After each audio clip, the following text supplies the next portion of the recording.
This episode has been co-produced with ETH Entrepreneurship and UBS. ETH and UBS established a strategic partnership to enable the creation of a world-leading hub of entrepreneurial thinking and acting for the next generation of talents. One part of this collaboration includes the promotion of entrepreneurship. So we hosted the first Entrepreneurial Backpacker Series event at the Student Project House in Zurich, which you're about to hear in this podcast. Due to some technical difficulties on location, the sound quality for this episode truly isn't the best. However, we feel that the content is still highly valuable for our audience. So we hope you'll forgive the audio quality and enjoy the episode regardless. Thank you, Swisspreneur listeners, and now on with the show. The most important thing you should get right is the team, because you can pivot, you can kind of change the product, adapt to the market conditions, but changing the founders, it's kind of difficult to do, and it's always a painful topic.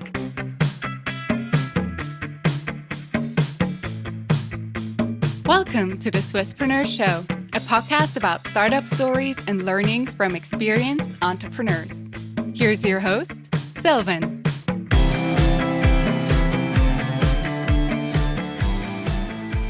It's a fantastic space, and I'm so glad to be here tonight. Quick question before we start. Who of you has already started a company? Please quickly raise your hands. I want to get a feeling for the room. And who wants to start a company in the future?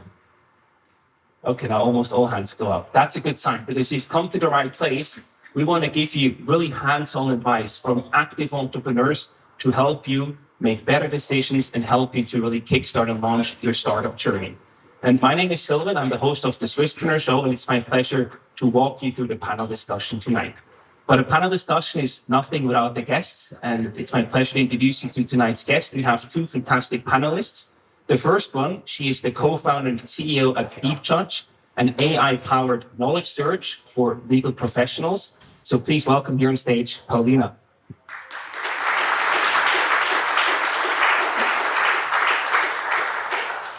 And our second guest is also co-founder and CEO at AI Endoscopic. It's a medtech company combining artificial intelligence and robotic endoscopy. Please welcome Philippe on stage.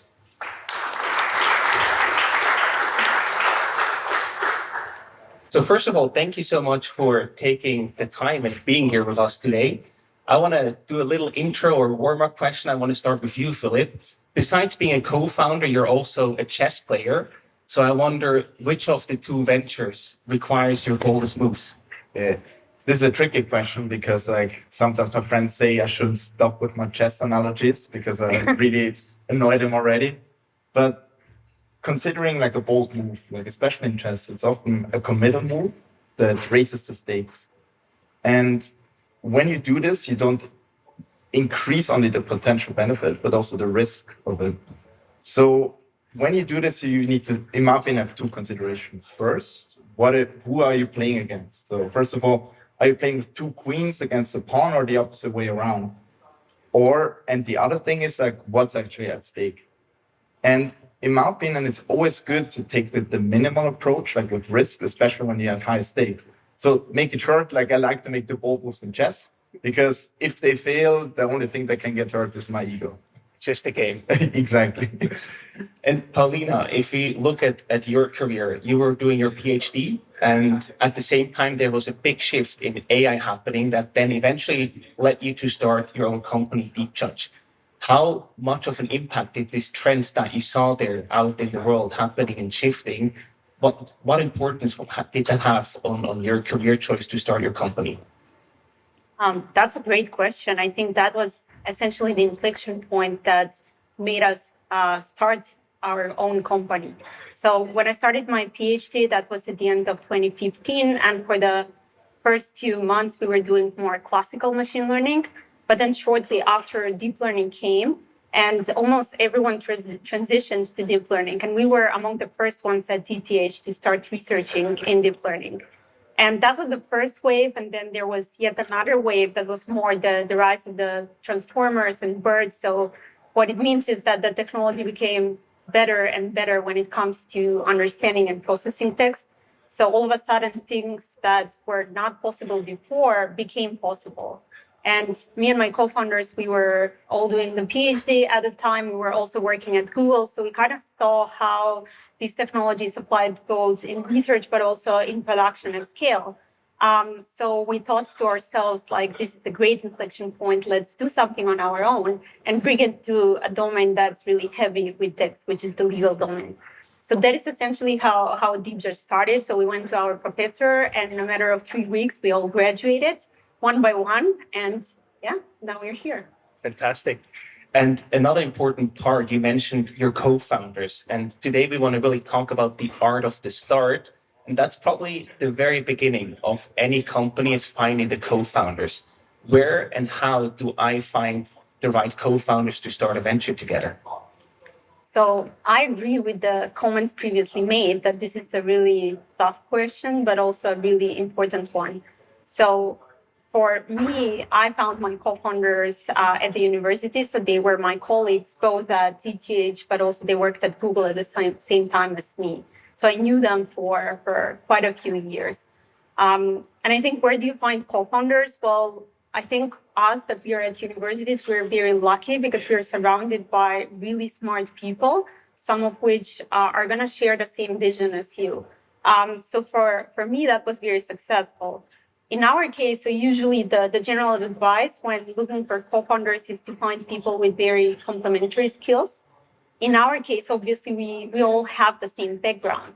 And people always ask us about that. I don't know if that's kind of an exception to the rule, but for us, it works. And it matters a little bit what type of company you're going to form. For us, it was very AI first type of company. So it was not a disadvantage that all of us were AI experts in a way. But I think the general advice is to go with more complementary set of skills. And I think some of the initiatives at the universities are also really great for this because, for example, we have Talent Kick that puts together students from various different fields. So then you can meet, even if you're a technical person, you can meet someone from, let's say, biology, and maybe that's a great intersection together. Fantastic. And I fully agree with the complementary skill set. Another thing, Philip, that is important is also the values. You want to make sure that you have some sort of shared values. What is more important, having shared values or complementary skill sets? As Paulina already mentioned, it's like always a tricky question, especially for the team dynamic. In my opinion, I think there are 3 values like every team member should have, were actually quote now Naval Ravikant. It's not my idea. And this should be like high energy, high loyalty, and high intelligence. It's super easy said, but in the end, if those 3 factors are there, like you will always have a sound team. But considering that every company has different values, it's always a good advice to at some point sit together with the whole team. I know it sounds really soft, especially when we talk with like technical background people here, but to define company values. It's a little bit weird. You sit together, you have ideas, you will have discussions about things you don't really know, but you just believe in. But in the end, you will create a list of some points which you always can use when you have like a conflict or at some point then grow your team later on. And this is like something which I would always recommend when you start a company, when you have like a core team together to really define what you want to stand for and how the company or you want to act like. And Paulina, when you were starting out, did you also, have any specific conversation about the values that you wanted to have? Or how did you do that? Was it more of a gut feeling, or how analytical were you along the finding my co-founders process? For me, finding my co-founders was very organic. And I also really knew them, not only in terms of their skills, but also in terms of their values and to some degree. I think that's also important. Beyond the skills, there are also a lot of soft skills that people tend to overlook. So for instance, at the first glance, you might think me and my co-founders are kind of the same because we share the same background. But we have different things that we are good at and different things that we're not so good at. So now we know how to distribute tasks accordingly. In terms of the values, I think, I agree completely that it's a marriage. People used to tell us that the most important thing you should get right is the team, because you can pivot, you can kind of change the product, adapt to the market conditions, but changing the founders, it's kind of difficult to do, and it's always a painful topic. And there are a lot of things like, how do we want to run the team? How do we work with employees? Are we very transparent with everything, or are we more top down? Or how do we take risks? Do we spend all our money and go all out, or are we really, really careful? So there are a lot of different things. And I think for me, the advantage was that I really knew these people, and maybe I didn't know exactly all of these values in their head because we didn't really talk about all the possible topics, but I knew how to communicate well with them. So I think that's the part that we do well. We know how to resolve conflicts and kind of rely on each other for certain things. But it is also, to a certain degree, quite a gut feeling involved, right? That's true. Yeah, exactly. So let's say we have the co-founders together, and I wonder, Philip, in your case, what was first? Did you first have the co-founding team together, and then you were looking and working and testing around with ideas? Or did one of you have the idea first, and then you were looking for co-founders? It's like the chicken and egg problem, right? Yeah. In our case, it was the idea first, because the idea, it wasn't actually our idea. It was the idea of a senior anesthesiologist from UST who asked himself why in the age of self-driving cars, there's no self-driving intubation device. With this idea, I went to ETH, where actually my co-founder picked up the project, and I joined the team later. So in my case, it was the idea first, and then like the team formed around, where we also knew each other like from university. So we actually know each other like well. We had like some friendship. We went on hikes where we actually then made the handshake to incorporate this company. But the other way around can also work. But the other way around, I would always say it's a little bit trickier, because one is the market pull, where you have already the pain point and you know what you want to tackle. The other idea is like looking for the idea, or maybe you have a technology where you need to apply it, where it's sometimes tricky because with the technology, you also tend to fall in love with technology, and you have the answer for the question of what he actually asked for. Yeah, I think these are very valid points. So what I take away from what you said so far is, first, you probably have an idea coming out of research, most likely with a technical background, and then you find your co-founders with a shared work history or peer students from the past. Once you have that, Paulina, the next big topic comes up. How do you split the shares amongst the co-founders? Is it just, okay, we're all in this together, we split equally, or how do you do that? So I think, again, it depends on a lot of factors here. For instance, whether everybody's committed 100%, and I think they should if they're co-founders. For us, we did split the shares equally among the co-founders. We had the same background and we were equally committed to the company, which is all of our working time and all of our non-working time pretty much in a startup. So that setting seemed to work really well for us. Of course, there is a pool for incentivizing the employees and other people as well. I've read that there are other ways of splitting shares, more kind of, split according to the pie and basically the contributions and things like that. But for us, equal split sharing seemed to work well. Fantastic. Thank you for sharing that. And Philip, I wonder, things don't always work out as planned, right? So even if you split all shares equally, eventually, I think that's also very normal, a part of the startup process. It's possible that a co-founder leaves the company. How do you, first of all, handle that as a startup to not completely go bananas and say, oh no, our company's going to die? And how do you protect your company from someone leaving as a co-founder? I think like such events often occur when like something, you have a big mismatch, and the mismatch is in expectation management. Because if the founders, all of them are aligned in the beginning, like it's the likelihood that something fails or like the split is way lower. The big challenge here is that you have unexpected events. You cannot even like expect everything that goes on and what will happen on the journey. So what do you do, or like how to handle this? And often when like such an event occurs, and of course a founder breaks away, this is going to be like a huge loss. So in our case, we started with 4 founders, while now we're down to 2. And I think it's a natural process. Frank already mentioned it. It's a natural habit that a team needs to align, and this event actually splits the Spreu from Weizen, or align the team again. But how to handle it? First thing, like I always recommend, is like try to find a solution. For example, try to mention somebody has like family plans. He or she needs to reduce time. no worries. Then you can step down of your founder role, like reduce your stock. And this is also a solution you can work with. But most of the times it can happen that when you start this discussion, that it's already the risk is too high, that people are like personally attacked and the whole team splits up. So when we had this situation, what we did is actually we made like a big planning first, where we know what can happen, what are the eventualities. And then we started the discussion, like making the bold move, then it's not going back. And then you just need to execute the plan, even though it gets emotional. But usually how to protect the company when you have stuff like this. So what you do is like similar, we got the marriage analogy quite often now here, is the SHA. So the prenup, the shareholders agreement, or in German Aktionärsbindungsvertrag.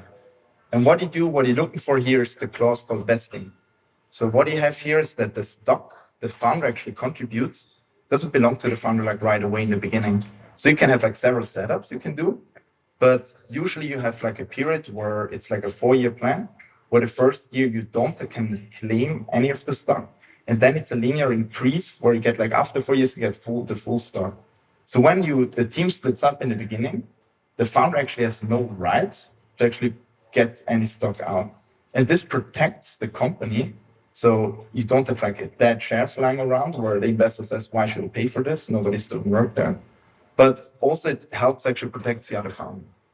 And there you have the chance, like the last point, when you make this asset chain, you can actually think about either you want to make it safe for the founder. So if one founder leaves, he still has like rights to get some shares out, or you want to make it safe for the company. But considering that, it also like goes both ways. If you need to go, or if you want to go. I think you mentioned very important points that every startup should consider before starting or when starting out, because otherwise you can really ruin your company if you don't establish the vesting. Paulina, despite having the shareholders agreement, the vesting in place, did you do any other agreements amongst your co-founders that you put on paper, even signed, to ensure that no matter what happens, you have things talked about and agreed on? So for us, it was the shareholders agreement, just that one, but we really tried to make a really good shareholders agreement where we covered all the cases and corner cases. I think this is always pretty strange at the beginning to think about maybe someone leaving and what if they leave once they have something vested or not vested. So you have to figure out how to be fair to the person leaving, but also protect the company, because it can really hurt the company if you get some significant amount of shares being blocked and you cannot use them in the future. And I think the shares are one of the most important vehicles of a startup, because the shares are what you use to incentivize people. The shares are what you use to raise capital that you need. So you really have to think about all the hard situations and what happens in every scenario.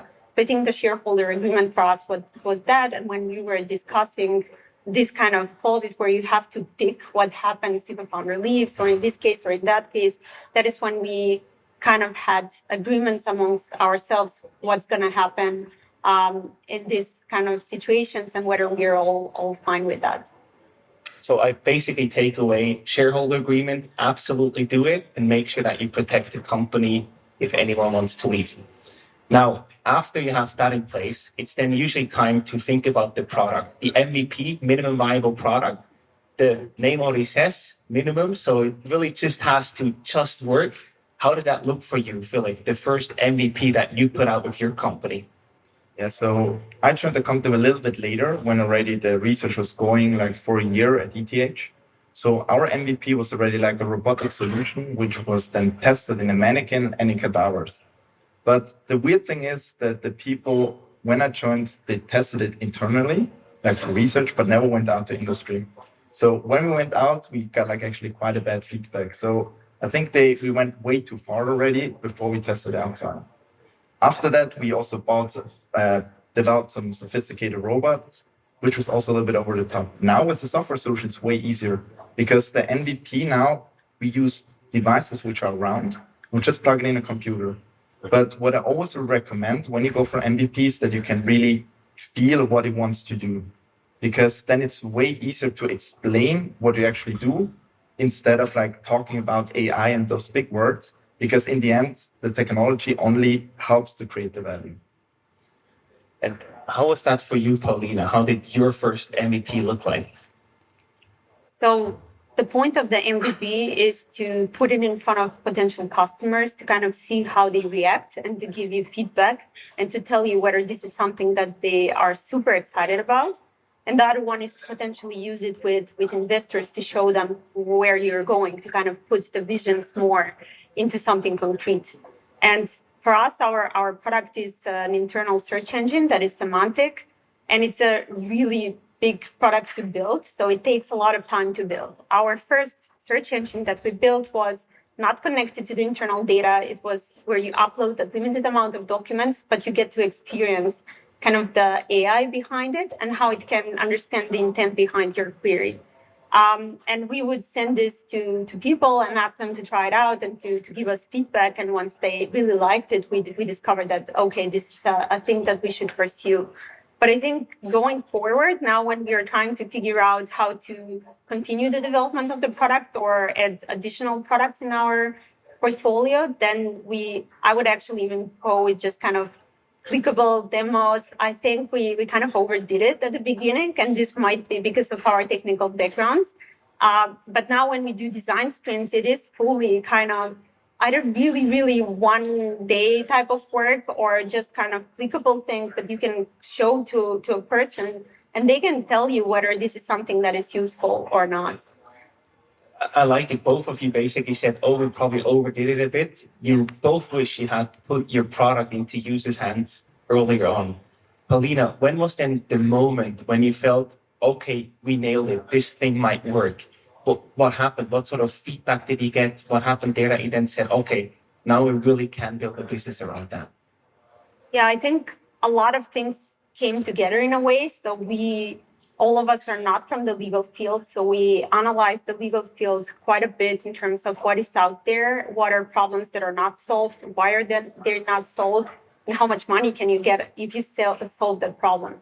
But at the same time, we had the prototype that we built, and we started getting a lot of great reaction from people. So they would tell us quite literally, if you build this, I'm going to buy this.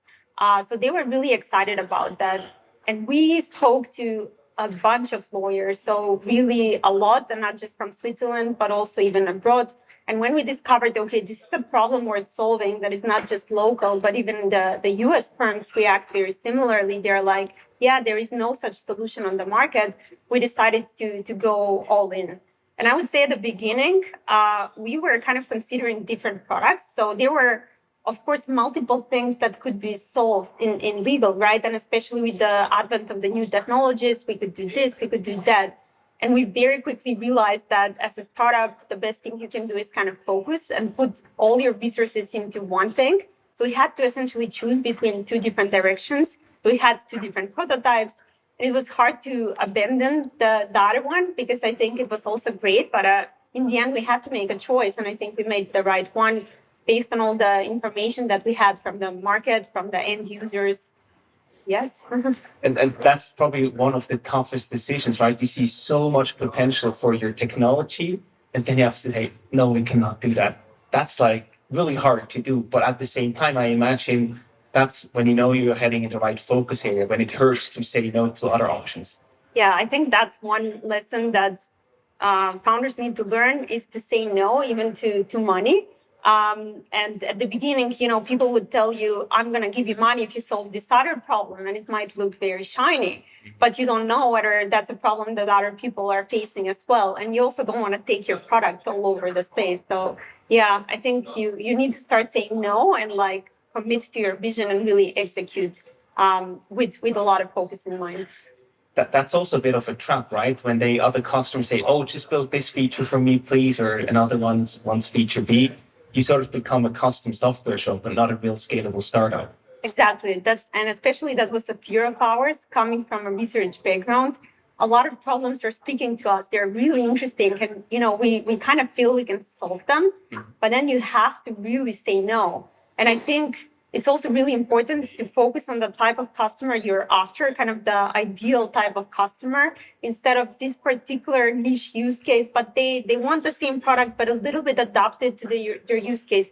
No to everything, just focus on the ones that are kind of the ideal type at the beginning until you get some traction. And as you said, you want to be scalable in the end. You don't want to be consultant if you're a startup. Absolutely. And you said you got this first initial good feedback. Hey, I would pay money for that. What did you then do? So it helped you to sort of focus down and say, okay, these are the use cases that work.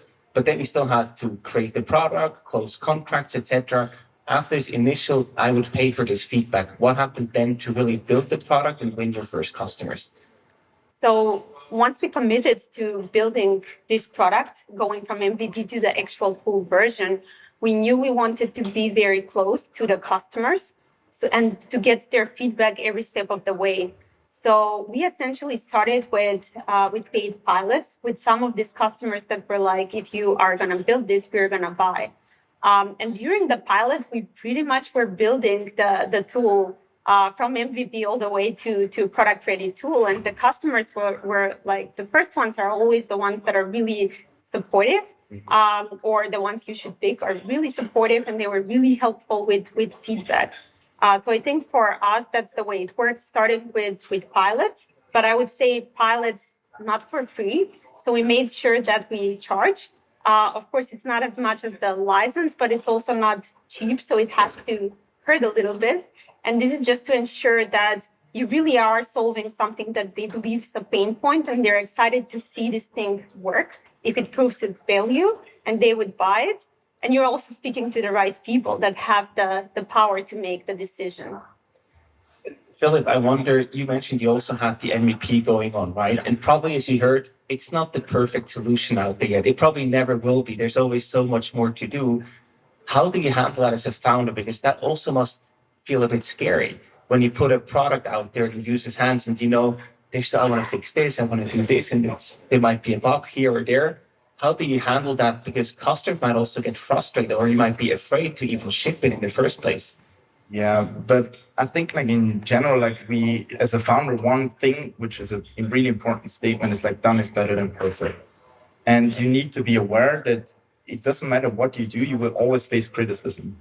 And considering like, for example, going out with our MVPs, first with robots, you see like a lot of pushback. And now when we went like with the software solution, we had like way less pushback and way more support. And you already can see that you're on the right track. Even though you still have like people who say they want to have like this visualization red or green or whatever, it doesn't matter. Here you see like the minor mistakes. And at some point you need to say that the big concept is good enough. This is a scalable solution and you need to push it. And of course, it might not be the 100% fit for everyone, but it's maybe the 90% fit. And as Paulina already said correctly, if they're already willing to pay for this 90%, this is actually a solution you can push. So here from the first customer area, I take away, go out there, ask for feedback. Once they will pay for it, double down, collect the money and build the solution, and probably ship earlier than you think you want to or have to. To make all of this happen, you also need funds. Paulina, you have collected multi-million in funding already. When and why did you decide to get investors on board? So at the beginning, when we started, that was just once we finished our PhD. So then we won a bunch of grants. That was really helpful. So we started with those, and that was the time when we were building the MVP. Once we were ourselves convinced that, okay, we might be on to something really, really cool here, we realized that we were going to need a team to really build this up and to be able to deliver actually a product in the end. So that's when we started talking to investors, but I think we already had a relationship with a lot of them. And for us, we were looking for not just money. Of course, money is important to be able to hire people, but we were also looking for people that can really help us along the way. So we were really, really picky and choosy with the first set of investors. So we went with angel investors that were really strong individuals that would cover certain areas where we needed help, like for instance, legal or financials or anything startup related. And they really, really helped us on our trajectory beyond the money aspect. Amazing. And Philip, when you go towards investors and you want to pick up money from them, you also need to set a fair valuation or an attractive valuation that is good for you as a founding team. How do you do that? What is sort of the valuation you should strive for? That's a really tricky question, especially when you start out with business. I think evaluation gets easier the more mature a company gets, because then you have like financial numbers which are kind of deterministic, and then you can use your models and formulas to actually go to like a proper valuation where you have like some factors you need to argue about. When you start without like a pre-revenue company, which only has like some technology, you have potential. But how can you measure potential? And there are some methods. For example, there are some lists you can go through, like some checkboxes, but it's not precise. You can go with a discounted free cash flow, but if I would say that my sales will skyrocket, like, and I can argue it, it's also like, it depends what you put in the formula. You can look for potential exit sales, like similar companies, and then calculate back. So everything is a little bit like rough. And I think in the end, it's an art, but even though it has limitations. Because considering that when you have an investor, the investor wants a certain return. And you need to see that, therefore, your valuation is already limited. Considering that you have a maximum output, which you can reach, and there you need to then see like how big I want to go, the close to this output. Classic business angel says 10x, so you need to divide it by 10. But you really want to go like this for it depends. And there is like how risky you want to actually set this up. But in the end, it's an art. When you go too high and you go for down round, this is worse. If you go lower and you have like a higher valuation afterwards, you'll see, especially now with the startups, now with this current bear market, some have like real challenges because now they had a really cool valuation. Now the whole market crashed. And now they stand there and they need to argue like to still get investment in this down round. So Yeah. it's how bold do you want to make the move? Exactly. It is a very difficult environment at the moment, but there are also other options available. I mean, you could bootstrap depending on the case, but you can also get equity financing as you did, or grants. And you did both, Paulina. How do you sort of decide whether you want to go for grants or equity? Is it sort of grants early on and then follow up with equity, or what's the magic recipe? Depends on the grants, but for us that worked, grants early on. The reason is that, so I think one of the good things about being a TTH is that you can apply for a lot of grants and get them, and essentially that is money for you to start developing your idea. And you have to pitch for them. So, you have to perfect a little bit your vision, your pitching skills. So I think that is also very helpful at the beginning. But this is not to say, that grants are kind of for free and you get them super easily. For some of them, especially the larger ones from Swiss, you kind of have to work quite a bit. You have to fill out super long applications. You have to pitch maybe in several different rounds. So I think at the end of the day, it's a balance how quickly you need the money, how much money they offer. Of course, grants are sometimes more attractive because they're essentially without equity, so they're non-dilutive. So you have to balance all of this. I think for us, kind of a bunch of smaller grants that together made a bigger sum at the beginning for us to figure out exactly what we want to do, narrow down our vision, build the MVP, and then once we were ready, we used investor money to scale up the team more. And I think it's very fair what you say here. It's like an additional job that you take when applying for these grants. Would you do it again? Are the grants worth it? That's a good question, because I actually spoke to someone that is a second-time founder and asked him their startup is really impressive and they're from ETH, and asked him, why are you not applying? He was like, it's so much work. Yeah. I can just get the money immediately by raising a really strong seed round. I don't know if I would do it again. I think for us, first-time founders, it really helped us. So I think not only with just the money, but as I said, we were coming out of a PhD, so learning how to pitch your startup, how to talk to investors, but also we got a lot of traction from that. So we were, in the news, Deep Judge wins this, Deep Judge wins that. And investors heard about us through that, and they would reach out to us. So the first round was really easy for us to raise just because people already knew about us. So I think I don't regret the choices, but if I were to start another company, we'll see. Well, you also have a track record then, which helps to raise direct money. Yeah. And Philip, another sort of alternative is bootstrapping, financing everything on your own without any outside money. Is that something you even consider?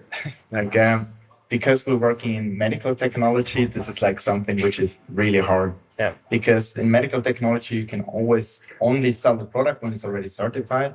And for this, you need several 7 million francs to get to this point. We also were lucky, like from ETH, so we got like the grant support in the beginning. We also got some support from InnoSwiss, which helps a lot. But what I also want to say to the grant discussion is often such grants, they have limitations. So considering often now they changed it, especially InnoSwiss, but they only cover doesn't cover your operational expenses. So often when you go for grants, you need to go with two pots when you get some private equity and like some grants, and then you can scale properly.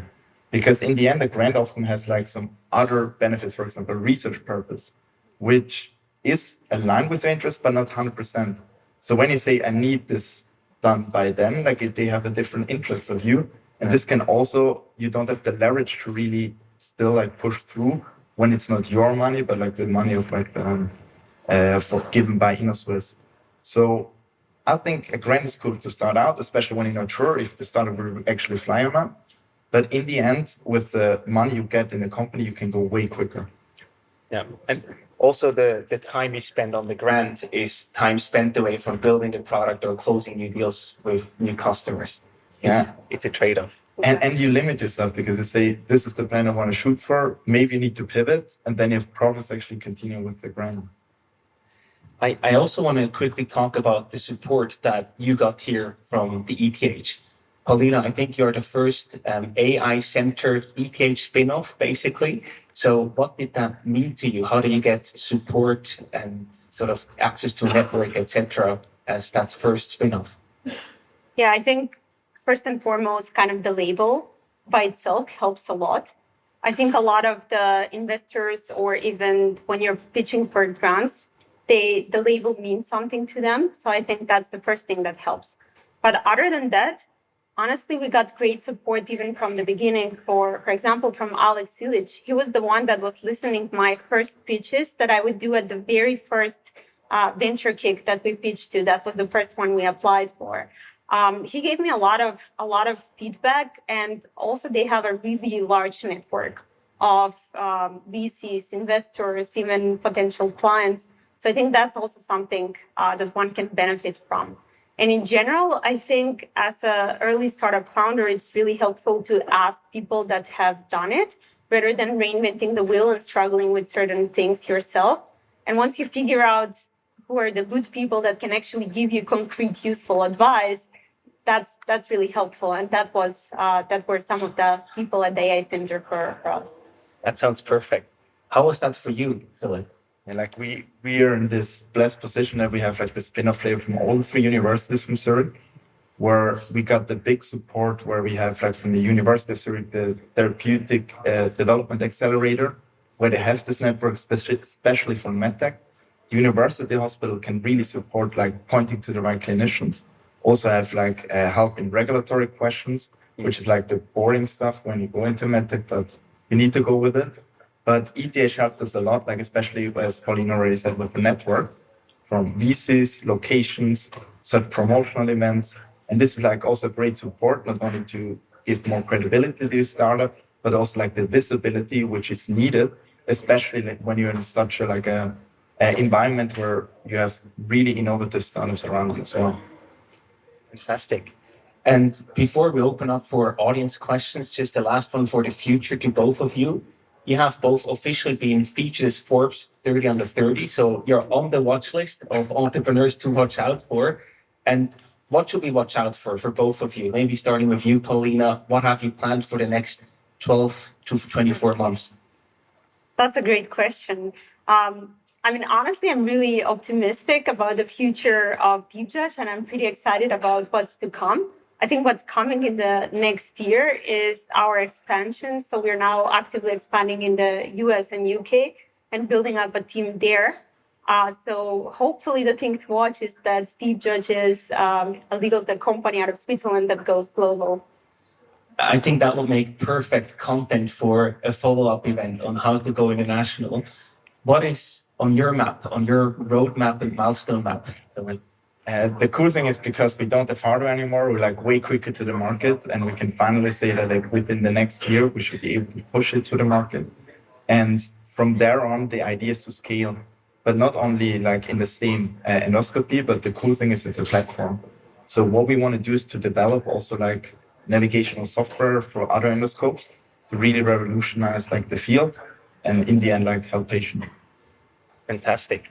So now we're going to open up for 3 questions from the audience. And whoever asks these 3 questions, I have a pair of free socks for you. Oh, I see the first hand up there too. Okay. Do we have the microphone at the top to get your questions? First on the left, then on the right. One thing I wanted to ask was, so now we talked about the VCs and how to do fundraising, the idea itself. But at the end, like someone has to build the project and then like co-founders need to employ people. My biggest question mark there is like how to attract talent actually. Like, okay, the product should be cool in that manner. The team should be cool in that manner, but like the company culture, how do you ensure that like you represent it in a cool way to the, especially to the young generation, to the Gen Z, let's say, because it's not only money, what they care about, but rather we talk about like the working conditions, the people themselves. So what are your tips? By the way, I think you both have very cool companies. Anyone wants to tackle first? Sure. So from my side, we're not like that big yet. So considering we have actually like just 3 employees next to the co-founders. And how did we like recruit the talent? Actually via our usual network. And we also got found people actually with the classic LinkedIn post and hired them afterwards. How can we assure it? I think considering that this is a core skill every VC will look out for, that you need to be able to attract talent. And what I think is, in my belief, that you need to set a culture where it's like wealth creation is a positive sum game. So you need to play together. Like especially in the beginning, you don't have too much cash, so you need to be fair to give like proper employee stock options, and also set a culture which is relaxed and fits the employee. So it goes a little bit back to the values we discussed from the beginning. When you know which path you want to take and you want to say like, I'm a modern company, I want to enable home office, I want to enable people having like a private life, this work-life balance thing, which is so important, you need to shoot for it.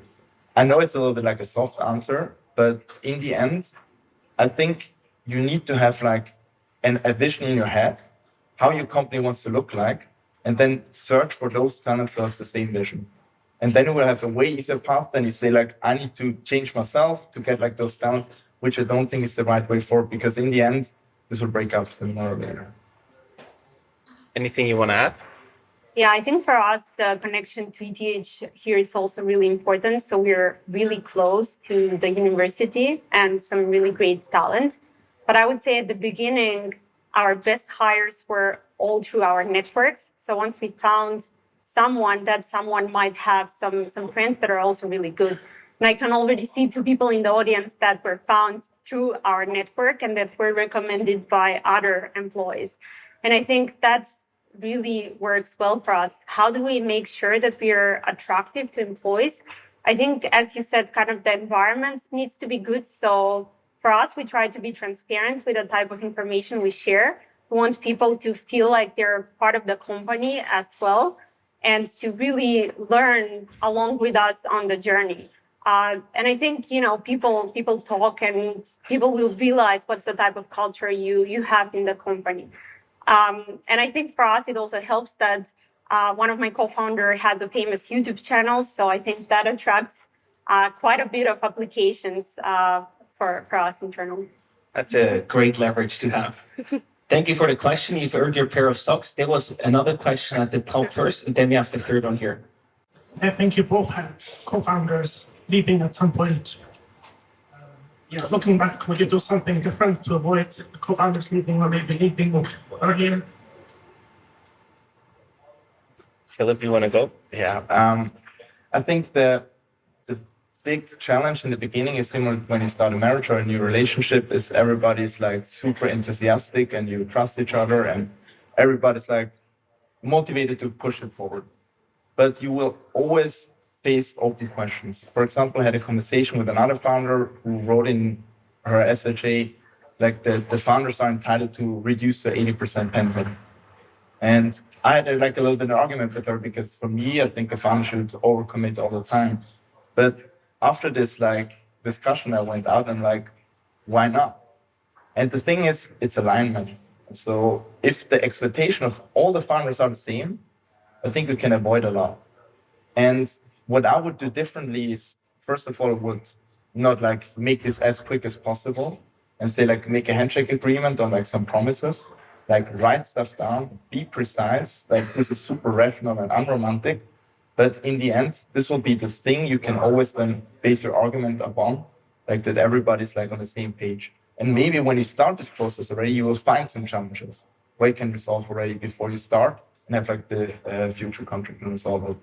So in the end, be unromantic, write things down, trust them, sure.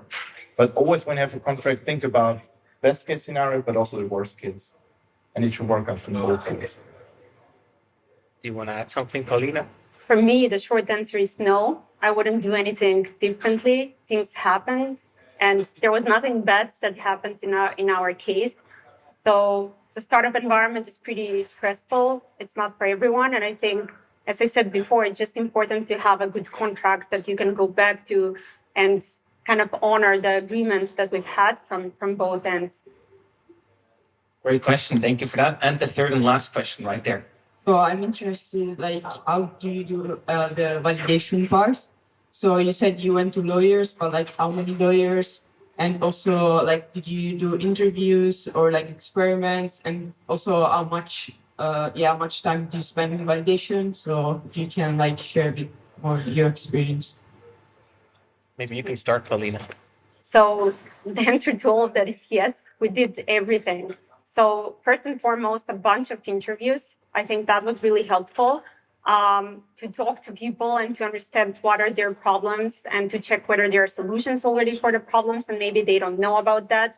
The second thing is that, yes, we did validation with giving them the MVP once we had it. And we ran some tests like try the previous search engine versus ours. We measured certain things just to see that it really works and impresses them.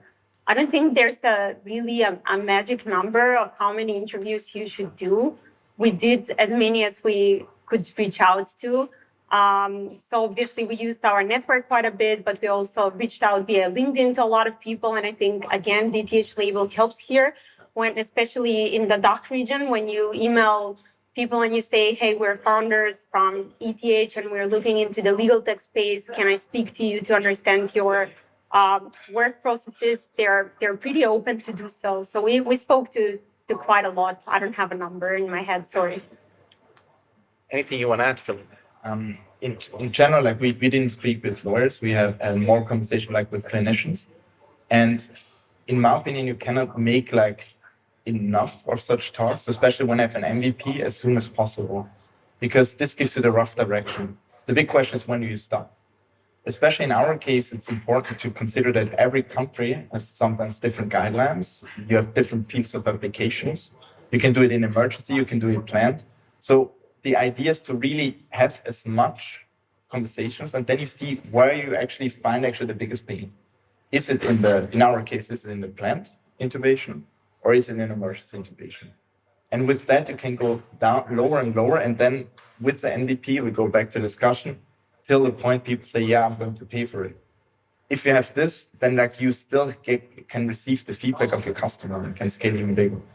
So in the end, I also wouldn't put a number to it, but I would say like go out, and this is like the biggest advice you can make, instead of staying like the project started with like a year in a dark chamber, go out and fail miserably. As early as possible, basically. Exactly. So thank you for the great questions. Make sure to collect your socks after this.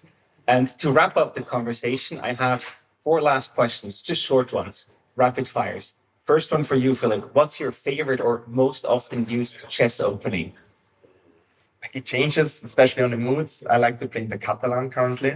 So if somebody like challenged me afterwards for some chess, maybe I need to switch it up. Nice. Paulina, if you weren't a startup founder today, what else would you be doing? probably the expected thing, which is an AI researcher at a tech company. Not a too bad alternative, right? And Philip, what about the entrepreneurial journey makes it worth it for you? I think in the end, it's not only the freedom, but it's especially like the purpose, because you know what you work for, and this can really motivate you getting out of bed like every day. And the last one for you, Paulina. If you had to pick one memory of the Deep Judge journey, which one is it? Which one stands the biggest place in your mind? This is a really tough one because I think the progression is really interesting every step of the way. But I would have to say, we have this tradition, as much as you can call it a tradition, given that we exist only for a few years. But for the Christmas dinner, we actually cook, and we're going to cook no matter how big the team is. So the first one was me and my co-founders only in the yard of ETH cooking outside in the cold. Last year, we had cooking in the office. We were, of course, more people, and we had kind of a challenge to cut out the cookie in the form of the Deep Judge logo. So anything to do with the team, I think we have an amazing team at Deep Judge. I love that, but at one point that's going to be a big challenge. I for you, know, hopefully. but we're going to stick to it. I love that. I will see. Perfect. Paulina, Philip, thank you so much for coming on the panel. You'll be around a bit so people can ask you a few more questions at the outro. A big round of applause for the two panelists.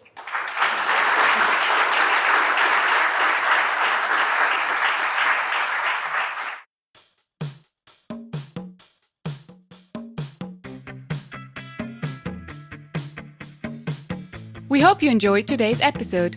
If you did, you can support us by rating our show on Apple Podcasts. This way, we can reach an ever-growing number of aspiring entrepreneurs.